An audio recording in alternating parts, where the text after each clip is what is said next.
오늘 제목이 무엇일까요? 네. 은혜 받은 신앙 공동체라고 했습니다. 사도행전에 있는 말씀을 이렇게 묵상을 하면서 우리 연세교회가, 그리고 내가 다니고 있고 내가 속해 있는 이 교회가 참 이와 같은 교회였고, 그리고 신앙 공동체였으면 좋겠다, 그런 바람이 늘 이렇게 가지게 됩니다. 말씀을 묵상하면서 우리가 흔히 하는 이제 생각들 중에 하나가 내 속사람, 내 안에 있는 생각들, 이런 것들을 돌아보게 되죠. 하나님께서는 나에게 무엇을 말씀하시는가? 내 속에 있는 여러 가지 생각들과 태도, 나의 삶, 여기에 대해 하나님은 무엇을 말하고 계시는가? 어떻게 생각하시는가? 아울러서 우리의 가정의 모습도, 그리고 우리 교회의 모습도 이렇게 말씀을 묵상하며 돌아보게 됩니다. 사도행전에 있는 말씀을 묵상해 갈 때에 무엇보다도 은혜 받은 신앙 공동체가 됐으면 좋겠다, 하나님 앞에 그렇게 기도하게 됩니다. 다른 여러 가지 교회의 모습이 있지만 은혜 받으면 좋겠다 라는 생각이 가장 많습니다. 왜냐하면 은혜가 아니면 안 되니까 그런 생각이 듭니다. 은혜가 아니면 안 되니까, 이런 마음이 들기 때문에 그렇죠. 살아가는 것도 힘껏 살아가 본다라고 노력을 하지만 하나님 은혜가 있어야 그래도 힘을 얻으며 힘을 내며 걸어갈 수 있는 게 아닌가, 이런 생각이 듭니다.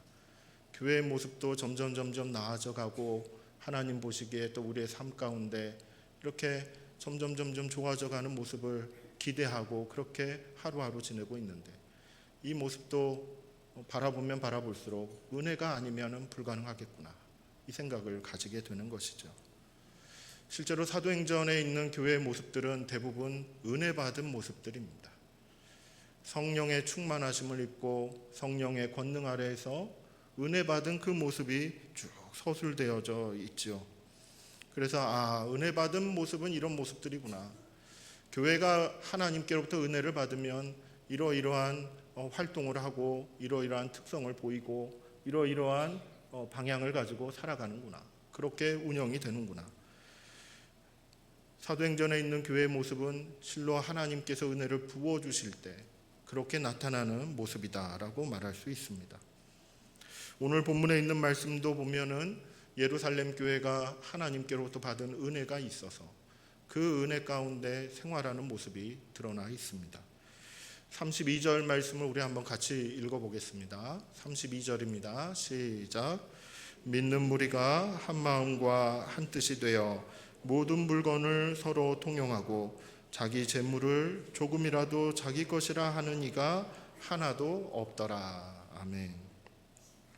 예루살렘 교회의 모습, 은혜 받은 모습, 그 모습의 한 부분은 바로 믿는 무리가 모였다라는 것입니다.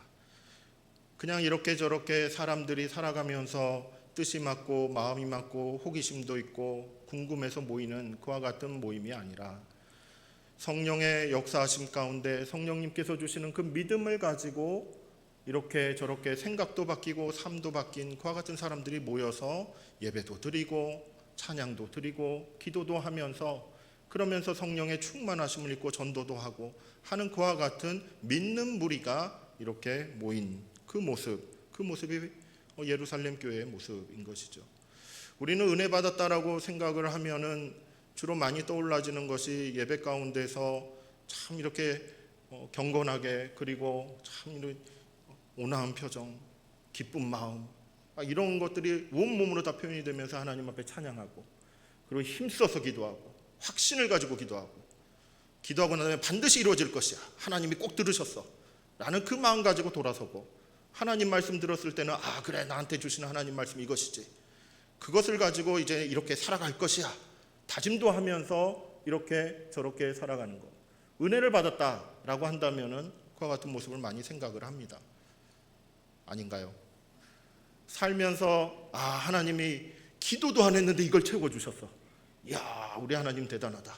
하나님은 내 속에 있는 건, 나한테 필요한 건 누구보다도 잘 아시는구나 하면서 이렇게 살면서도 받은 은혜, 이런 것들도 아마 생각하게 될 것이라 여겨집니다. 예루살렘 교회 교인들도 아마 그렇게 생각했던 겠지요. 성령의 권능을 입기도 했고 그것을 보기도 했고 그것을 가지고 확신을 가지고 복음을 전하기도 했고 하는 그와 같은 모습들이 쭉 나타나 있습니다. 그런데 오늘 본문에 있는 말씀을 보면은 은혜 받은 모습이 좀 더 새로운 각도에서 이렇게 보는 것을 알 수가 있습니다. 믿는 무리가 이렇게 모여 있는데 그 무리가 보여주는 그런 현상이 하나 있죠. 그것은 한 마음과 한 뜻이 되었다라는 거죠. 다른 마음을 품지 않고 한 마음과 한 뜻을 가지고 신앙의 삶을 살아갔다는 것입니다. 그런데 어떤 마음인가? 이 한 마음이고 한 뜻이라고 했을 때 예배드리는 마음 다 같이 한 마음이지 않겠습니까? 찬양하고 기도하는 거 하나님이 원하신다, 다 한 마음일 수 있죠. 근데 이 부분에서 한 마음 한 뜻 이것을 얘기하는 것이 아니라 그 다음 부분에 보면은 모든 물건을 서로 통용하고 라고 이야기해요. 물건을 함께 나누는 그와 같은 삶이 한 마음 한 뜻이 되었다라는 것입니다. 예배를 드리고 기도하고 전도하고 하는 그 삶뿐만이 아니라 이들의 일상의 삶들 가운데 필요한 것들을 서로 주기도 하고 받기도 하고 함께 사용하기도 하고 하는 그와 같은 나눔의 삶, 섬김의 삶, 이와 같은 삶에 한 마음 한 뜻이 되었다라고 이렇게 얘기를 하는 것이죠.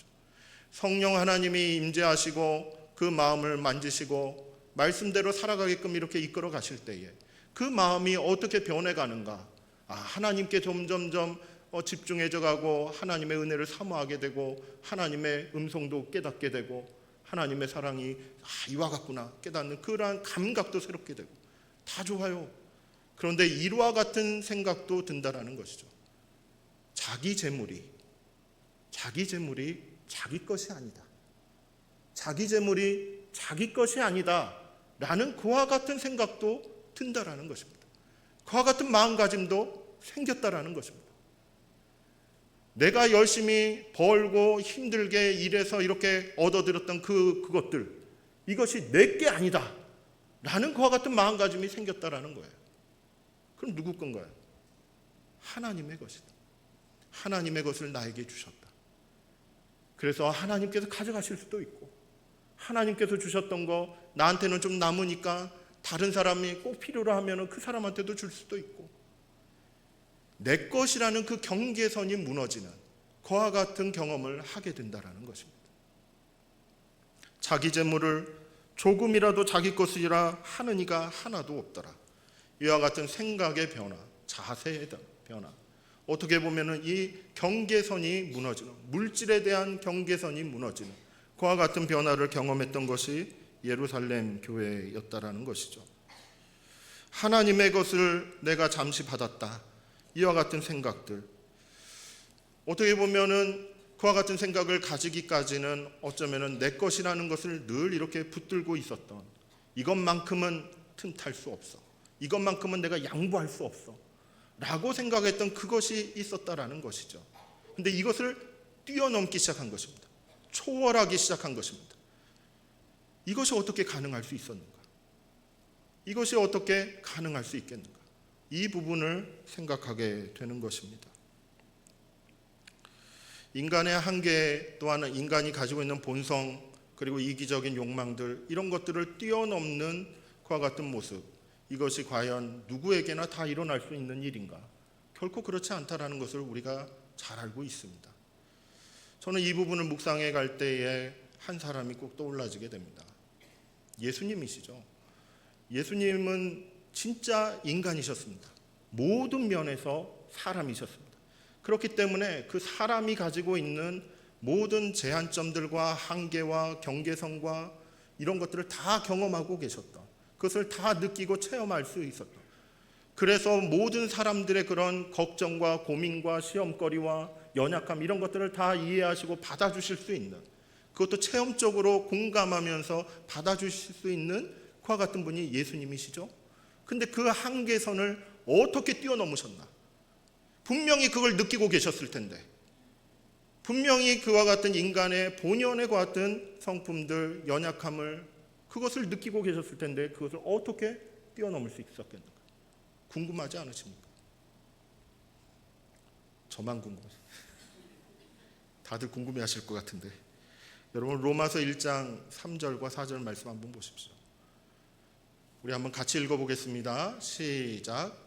그의 아들에 관하여 말하면 육신으로는 다윗의 혈통에서 나셨고 성결의 영으로는 죽은 자들 가운데서 부활하사 능력으로 하나님의 아들로 선포되셨으니 곧 우리 주 예수 그리스도시니라. 아멘. 예수님에 대해서는 이렇게 얘기한다는 거죠. 육신으로는 다윗의 혈통에서 나셨습니다. 그 육체는 다윗의 혈통 가운데서 태어나신 것이다. 이렇게 설명하고 있죠. 그러니까 완전한 사람인 것입니다. 그런데 어떻게 하나님의 아들로 인정받고 어떻게 하나님의 아들로 선포되고 그 연약하고 그 한계가 많은 몸을 통해 오롯이 참되신 하나님의 그 놀라운 신성과 권능과 가르침과 이것을 다 보여줄 수 있었는지, 그것을 오롯이 이렇게 보여줄 수 있었는지, 그것은 성결의 영이 계셨기 때문에 그렇습니다. 그 성결의 영은 바로 성령님을 가리키는 거죠.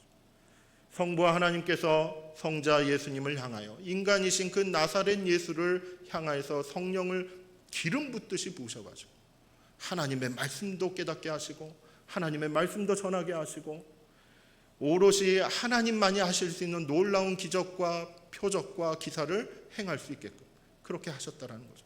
인간의 그런 한계와 인간이 경험하는 모든 제한점들을 뛰어넘고 그 안에서 하나님께서 주신 것들을 그대로 이렇게 선포하며 나눌 수 있게 하셨다라는 것이죠.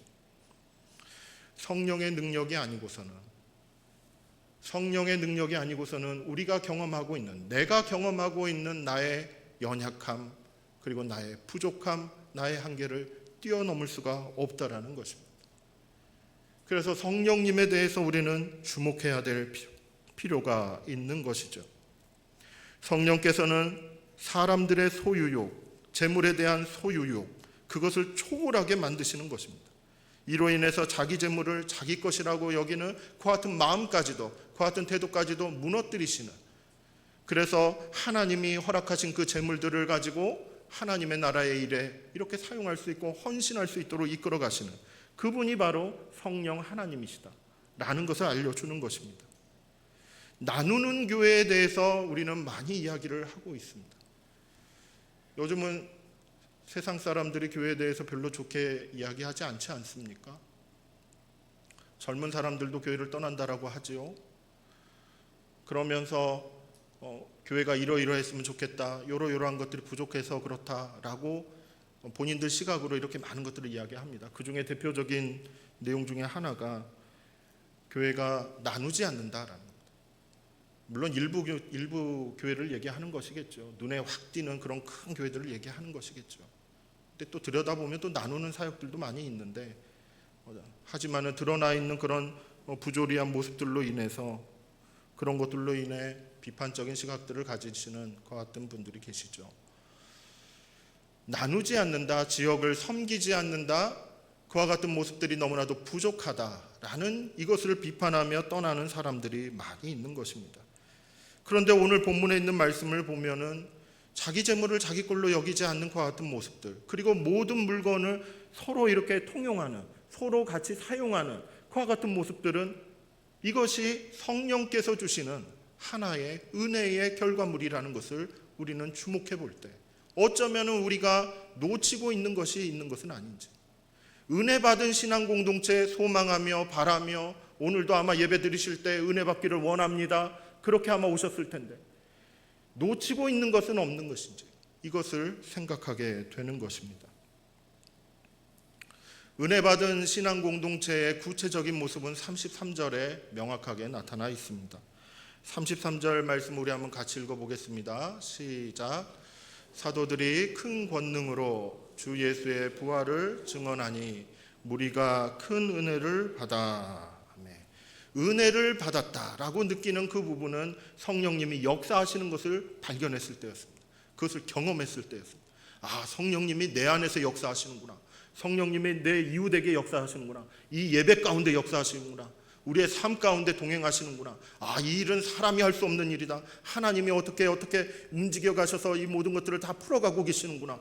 야, 하나님의 손길, 보이지 않는 손길, 저 멀리서부터 내 일들을 이렇게 쫙 풀어가고 계시는구나. 이거는 나을 수 없고 치료받을 길도 모르는데 어떻게 하나님께 기도하며 인내하며 걸어가다 보니까 몸도 나아지고 마음도 나아지고 생활용품도 좋아지게 됐네. 이야, 하나님께서 권능으로 역사하고 계십니다. 이것을 고백하는 우리의 식구들이 많이 있지 않습니까? 그래서 이와 같은 권능, 이와 같은 경험, 이와 같은 증거를 가지고 예수님은 부활하셨습니다. 예수님은 살아계십니다. 예수님은 나의 구주, 나의 하나님이십니다. 당신을 천국으로 인도할 바로 그 길이 되어주십니다. 이렇게 선포하며 이렇게 나아갈 수 있었다는 것이죠. 이렇게 지내면서 신앙생활을 하면서 우리는 은혜를 받고 은혜를 경험하고 그 은혜 안에서 다시 한번 새 힘을 얻으며 위로를 받으며 다시 세상으로 나아간다라는 것이죠. 그렇게 직장에서도 살고 가정에서도 살고 힘든 공부도 감내해 가고 이러면서 살아가는 것이죠. 우리는 은혜의 범주를 그렇게 이해하게 됩니다. 저는 이와 같은 은혜가 우리 연세교회 안에 충만해지기를 소원합니다. 날마다 또 기도하고 있습니다. 하나님의 은혜가 충만해지기를. 왜냐하면 저는 은혜를 베풀 수가 없거든요. 그러니까 하나님이 주셔야죠. 이 예배 시간에 하나님이 주셔야지 살 수가 있는 것입니다. 하나님만이 하실 수 있는 그 은혜 주시는 것, 하나님 제발 좀 주십시오. 이렇게 기도하며 걸어가는 것이죠. 그런데 오늘 본문에 있는 말씀을 보면은 은혜 받은 그 신앙 공동체에서는 방금 전에 이야기했던 성령의 역사하심, 그런 기사와 표적, 증언하는 사역들, 예배하는 사역들, 이것들만 있는 것이 아니다 라고 이렇게 얘기를 합니다. 어떤 모습이 나타나냐면 여러분 34절 말씀을 한번 보십시오. 34절을 한번 제가 읽어보겠습니다. 그 중에 가난한 사람이 없으니 이는 밭과 집이 있는 자는 팔아 그 판 것의 값을 가져다가.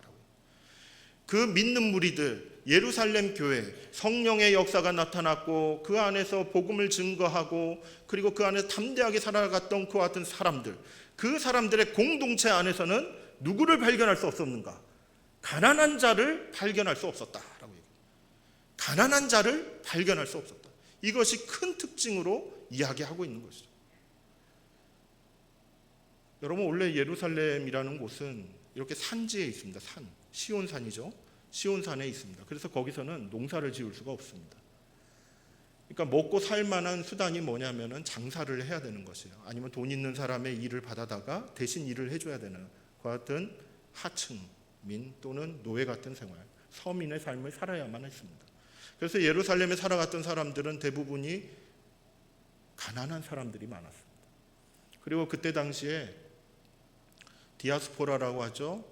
그 유대 땅을 떠나서 외국에 살던 그런 유대인들, 그 유대인들 가운데 소문이 하나 있어요. 그 유대인들이 예수님을 믿는 유대인들이죠. 그 사람들에게 있는 소문이 하나 있었는데, 예수님이 다시 오시면은 죽은 사람들이 다시 부활을 한다라는 것이 있습니다.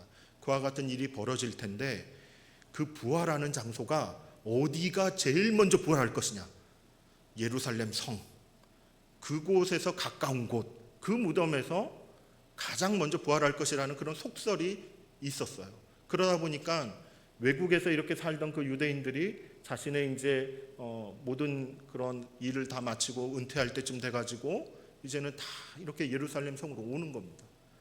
그러다 보니까 그 집도 없죠, 일할 곳도 없죠. 그렇게 저렇게 해서 그냥 오는 거예요. 내가 여기서 생애를 마칠 것이다. 여기서 예수님 믿다가 하나님 부르시면 갈 거다. 그리고 예수님 다시 오시면은 내가 제일 먼저 부활할 거다. 이 소망을 가지고 오는 거예요. 그래서 사도행전에서도 보면은 예루살렘 교인들이 이렇게 돕는 대상이 있습니다. 돕는 대상이 히브리 과부, 히브리파 과부, 헬라파 과부, 이렇게 해서 돕는 것과 같은 장면들이 나와요. 그러니까 외국에서 살다가 그렇게 힘들게 살다가 예루살렘에 왔어요. 왔어도 혼자 된 몸으로, 여성의 몸으로 와서 이렇게 신앙생활을 하다 보니까 그들의 삶이 다 가난했다라는 것입니다.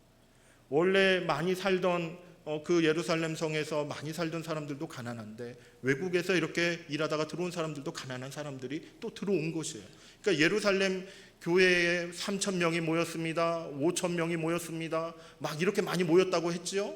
근데 그렇게 모여있던 사람들 중에 대부분은 가난한 분들이에요. 가난한 사람들. 권력자들은 예수님 믿는 것을 상당히 두려워했습니다. 왜냐하면 유대교를 신봉하고 있다가 나사렛 이단 예수 그리스도를 믿는다? 그러면 모든 것을 다 내려놔야 되고 모든 것을 다 포기해야 되는 그 같은 상황이 됐기 때문에 쉽게 예수님을 믿는다라고 할 수가 없습니다. 교회에 올 수도 없는 그런 상황이었어요. 마음으로는 믿을지는 모르겠지요. 하지만은 드러내놓고 예루살렘 교회에 올 수 있는 그런 형편이 아니었던 거예요. 그러니까 예루살렘 교회 안에는 부자는 그렇게 많지 않았던 겁니다. 가난한 사람들이 많았던 거예요. 그런데 오늘 이 고백을 한번 보십시오. 이 고백이 어떻게 해서 나왔는가? 가난한 자는 없으니, 가난한 자들이 많을 수밖에 없는 것 같은 환경인데 가난한 자가 없다라고 이렇게 고백하고 있는 것이에요. 이와 같은 일들이 어떻게 가능할 수 있겠는가라는 것이죠.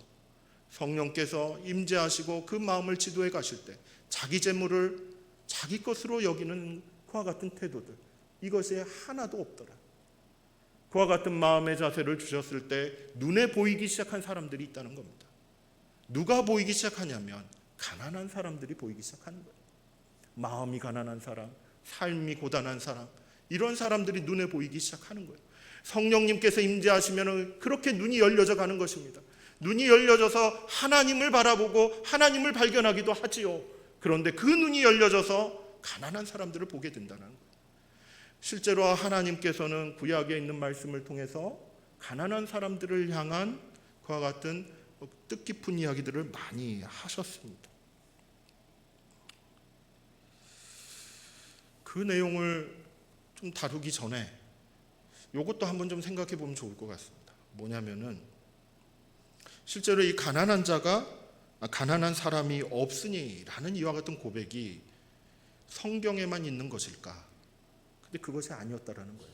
초대교회 여러 이제 그런 상황들을 보았을 때 여러분 기독교가 그 초대 기독교가 로마의 국교로 된 것이 313년이지 않습니까? 밀라노 칙령에 의해서 313년이에요. 그때 콘스탄티누스 1세가 이렇게 공인을 했습니다. 그런데 그 시기에 후대 황제 중에 율리아누스라는 황제가 있었어요. 그 황제가 이거를 다시 바꿔야 되겠다. 그걸 시도를 했습니다.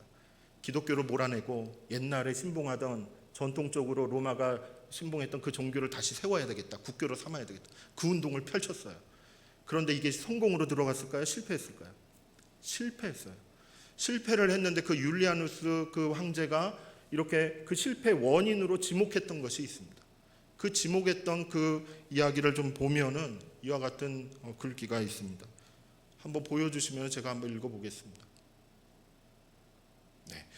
그때 당시에 율리아누스는 무신론이라고 표현을 했습니다. 기독교 신앙을 가리켜서 무신론이라고 이렇게 표현을 했는데 이와 같은 평가를 한 것이죠. 무신론은 나그네들에 대한 친절한 봉사와 죽은 자들의 매장에 대한 관심을 통해 현저한 발전을 이루었다.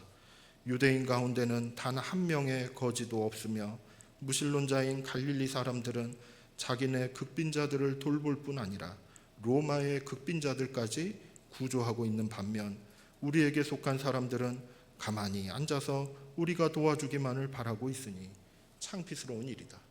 이처럼 평가를 했다라는 거예요. 초기 그 기독교에 있었던 그 교회들이 행했던 그 같은 모습들은 가난한 사람들, 힘들게 살았던 사람들을 돌보았다라는 것입니다. 교회 안에 모였던 사람들뿐만이 아니라 교회 바깥에 있던 사람들, 외국에 있던 사람들까지도 다 이렇게 돌봤다라는 것이에요. 이와 같은 흐름이 강하게 남아있기 때문에 황제가 그렇게 시도를 한다 할지라도 넘어가지 않았던 것이죠. 이처럼 사랑이 있고 나눔이 있고 섬김이 있고 하는 이와 같은 모습들은 실질적으로 큰 영향력을 끼쳤다라는 것입니다. 성령으로 충만한 교회는 은혜 받은 신앙 공동체이지요. 그 신앙 공동체는 바로 가난한 사람들을 돌보는 교회였던 것입니다. 예루살렘 교회 그 모습을 통해서 한 가지 또 알 수 있는 것은 하나님께서 참 이렇게 가난한 사람들을 향해 관심을 가지시고 접근해 가신다는 것. 그와 같은 하나님의 마음을 성령을 통하여서 이렇게 예루살렘 교인들이 품고 있었다라는 그 사실인 것입니다. 여러분, 하나님께서는 이 가난한 사람들을 향한 그 같은 마음과 그 같은 어떤 접근들, 그리고 어떤 도움들, 이런 것들을 그냥 말로만 하지 않으셨어요. 도와야 된다, 이렇게 해야 된다, 그냥 말로만 하신 게 아니라 법을 주셨고 제도를 만드셨습니다.